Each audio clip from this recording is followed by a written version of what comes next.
Okay, if you click on a video from me and it is dark, then there's a really strong message that wants to come through because that means it's really late in the evening and God is like, record this right now. So I got this really clear message to record a prophetic word as I was writing this poem, and I feel like the prophetic word is this poem, so I'm gonna share it. And I'm supposed to go all the way to part 3. Maybe I'll just read part 1. I don't know. We'll see where God guides me. So this is called Why Do I Keep Writing If It's Supposed to Be the End of the World? On art during the end times. Everything in the world keeps collapsing, so why is it now that I find myself glued to my notebook and my pen and my paper, like the whole world surviving depends on if I get this next manuscript and song done, and if I don't post about the water right now, what if it's all dried up by next summer? What if we're in a drought next summer? What if we don't have drinking water? Where is the time going? Where is the water going? It's time for people to quit using AI now. Is it hopeless to think that art matters in the end of the world? Why is it that the end of the world makes me feel like I can't do anything except for create and give and offer the sweetness of my human soul and mind from the solidarity of my French apartment? Where creativity is sparked at nightfall? Where did the time go? Where did our lives go? Don't you think it's been different since 2019? Where did all the art go? What if we lose it all? They're burning books. It's becoming very Orwellian. The dystopian books I read as a teenager, wrote essays on, in AP Lit class are now my reality. I'm watching them burn the books just like in Fahrenheit 451. Now as an adult, I'm watching my English classes not be fictional anymore. Those weren't fiction books, those were non-fiction. Almost as if the stories were telling us about the future that we were going to experience. I need to write because they are destroying our history. Imagine the stories that are gone, destroyed. The toil of the artist, I hit the window as I fall off my seat, collapsing in pain. Feeling the pain, the legacies being isolated to a digital screen. And then burned as if the real, genuine books on paper and the artist never existed. Imagine they destroyed all of our art, the museums would be empty.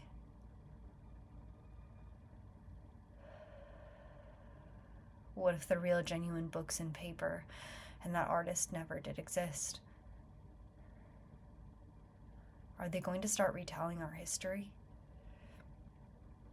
What a very obscene plot twist that it is the creative daughters and the ones who stood up late studying in English class, or maybe even those who excelled in art, who now have to show their art, who now need to pursue their creative dreams. Maybe, just maybe it's because their life depends on it. Maybe, just maybe, it's because my life depends on it. Maybe, just maybe, it's because the whole of humanity depends on me, us, all artists showing our creative truth, standing in authentic beliefs about what we believe,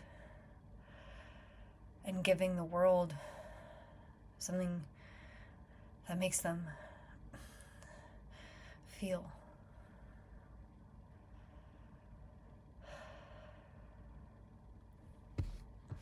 I feel like I'm gonna save part 2, but that was part 1 of Why Do I Keep Writing If It's Supposed to Be the End of the World on art during the end times. And trusting that that's God's prophetic word for today is that I wrote before God said that. I think what I do want to add, or the note that I want to add, is that if you've ever had a dream to be an artist or a writer, a musician, anything that's creative, anything that's unique, that you kind of grew up with a gift, but it wasn't nurtured because it wasn't accepted in the system, or it was like just Hollywood type of thing, or it wasn't realistic. This is going to be the massive boom in the next 2027 to 2028 of any creative. So please use this as a prophetic word to go take action on whatever you're creating right now, because you now have the opportunity. There's a massive open market, and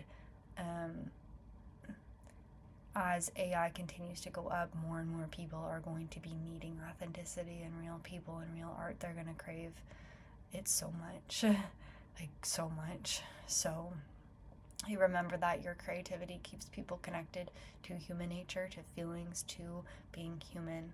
Okay, your feelings in your art, in your poetry, in your music, that keeps people human, that keeps people feeling. You don't have soul in AI art or AI writing or AI songs. There's no genuine, true emotion or soul or energy behind it, and humans can feel that. People might not be conscious of what they're consuming, but for the right people,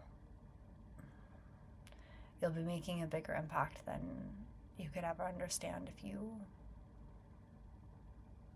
pursue that career and kind of devote the rest of this year to learning the skills you need. And yeah, start sharing it.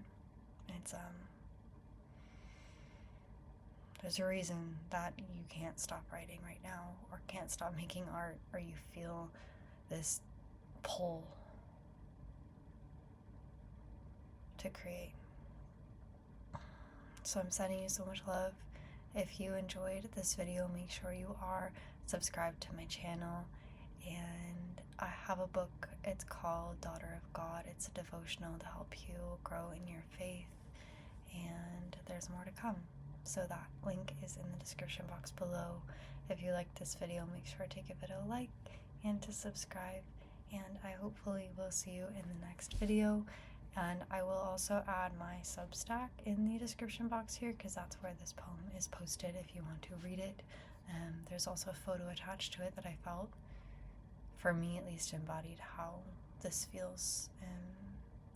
I'll tell this brief story. I was at the cliffs of Moher, and it was foggy and rainy, so you couldn't see the cliffs, and nobody seemed to pay attention to anything. They didn't see the grass or the flowers in front of them, but I knew the cliffs were still there, and I could feel them, and I wasn't disappointed that I couldn't see the cliffs, because it allowed me to focus on the grass, the things that were right in front of me, the things that probably would never get attention or to be photographed. You'd focus on the cliffs, but instead the grass wanted to speak. And so I have taken pictures of that, and so one of those photos is included in the Substack article, because I feel like it really describes the importance and value of art. And it's not about this big grand thing. Sometimes the art that really needs, and that's really calling your attention, is going to be the smaller details that most humans would bypass or not see, because they're looking for something really grand. But a lot more people are now going to pay attention to the small details, because seeing a blade of grass at one point in our future is going to be like something to look back and be grateful for, like, whoa, grass. So that's there. I'm sending you so much love, and I hope that you enjoyed this video.